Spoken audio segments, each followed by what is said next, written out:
Hi, I'm Riley Finn. I'm part of the Conservation Decisions Lab at UBC and a research associate with Raincoast Conservation Foundation. And we recently published a study quantifying the historical habitat for salmonids in the Lower Fraser.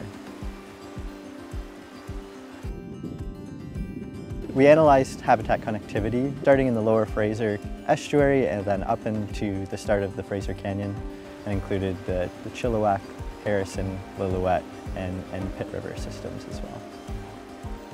We brought together a bunch of different data sets that all tangentially relate to salmon habitat to try to get these estimates. So for floodplain, we used historical vegetation surveys from about the mid-1800s, as well as current diking information and how those two relate. In terms of in-stream accessibility, we collated 3 broad data sets that have been tracking in-stream barriers. And then to estimate lost streams, we used digital elevation models to understand, given a region's topography, where we might expect to see streams, but there haven't been any mapped. So we found about 64% of the in-stream habitat in the Lower Fraser is likely to be impacted by currently mapped barriers. About 28% has been lost entirely.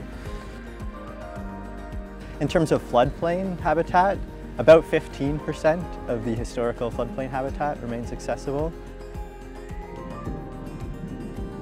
I think it can highlight areas where we might need to do more research and collect more data to understand, specifically how are these barriers alienating habitat from different species, different life stages, and what we can do to restore those barriers, and where can we restore connectivity to start reconnecting some of this habitat.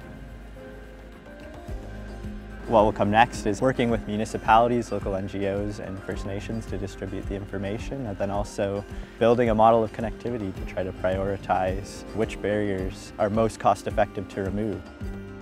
It's important to make sure that we don't shift our perceptions of what the Lower Fraser was as a salmonid producing system. Make sure that we don't forget about where those streams are or what that floodplain habitat was for salmonids.